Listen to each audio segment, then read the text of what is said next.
Since April, there has been 37 traffic-related fatalities here in Las Vegas. That averages out to over 9 a month. What the Nevada Department of Transportation is trying to do to combat with these numbers is build signals, like this crosswalk indicator. The Key Largo used to be one of Las Vegas's most prominent casinos. Now it's turned into the eyesore down Flamingo Road. And right behind me is where the transit center is going to be in the U-lot. But according to the UNLV master plan, student parking is going vertical. Happening right behind me is a protest in front of the Las Vegas Convention Center regarding the unfair labor practices for taxi cab drivers in the city of Las Vegas. People not only use their phones to keep in touch with the troops overseas, they also use social media like Twitter or even Facebook, each looking for their own loving family to call their own. People who live here will have to put up with them for 30 years, and I probably won't be around in 30 years. Judy Berndorf is one of the thousands of people that populate the small town of Searchlight, Nevada. For the people who inhabit the quaint town, they will have wind turbines courtesy of the U.S. government. But according to the local, not only will it destroy the land, they won't even get the benefits of the wind power. The destruction of pristine desert for very expensive wind power that will go to California. A local Indian tribe that has land in Searchlight isn't opposed to renewable energy. They're against where they put it. It's where you put it. It's where you put it, and the locations matter.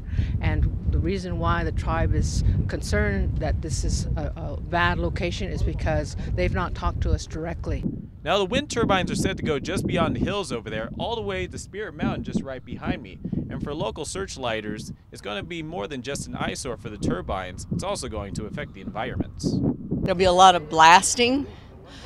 This is prime desert tortoise habitat. It's a bighorn sheep migratory path. And people say, oh, they'll learn to avoid them, but they won't survive until long enough to learn. Berndorf said she would be a supporter for the wind technology since Searchlight generates a lot of wind, but there is a catch.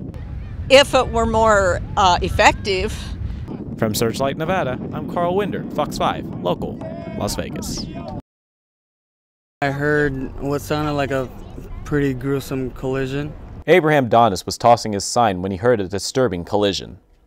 He didn't say anything, but he was breathing, but he was struggling really hard. Now, according to Metro, a man in an electric wheelchair crossed the street on the corner of Maryland and Reno when all of a sudden a yellow school bus collided into him. The man is in critical condition right now at Sunrise Hospital.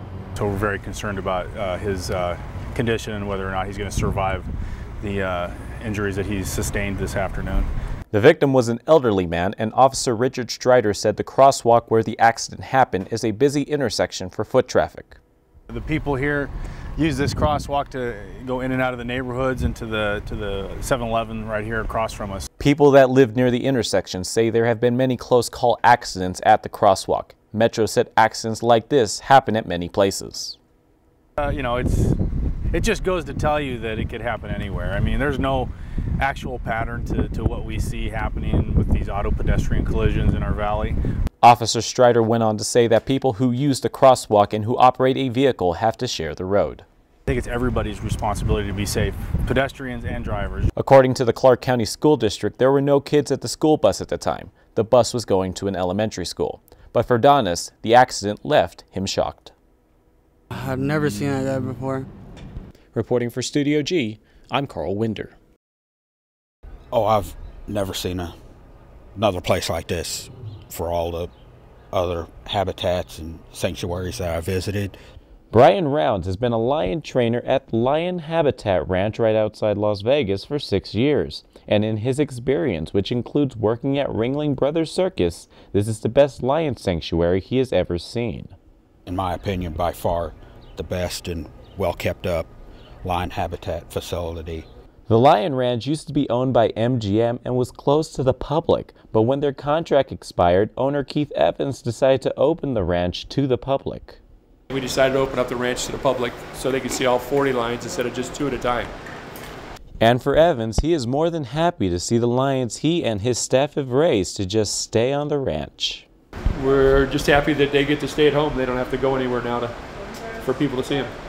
And here at the Lion Rescue, they not only take care of the big cats, they also raise these little cubs. One thing that is unique to the sanctuary is all of their cubs are raised at the ranch. For some visitors, the cubs are the main attraction. My favorite, I'd have to say the cubs. They're so cute. The cubs. Taking my picture with the cub. The ranch houses the most lions in Nevada, and for Rounds, he feels he has the greatest job in the world. I'm very lucky to be able to work with all these majestic animals out here. Reporting for Studio G, I'm Carl Winder.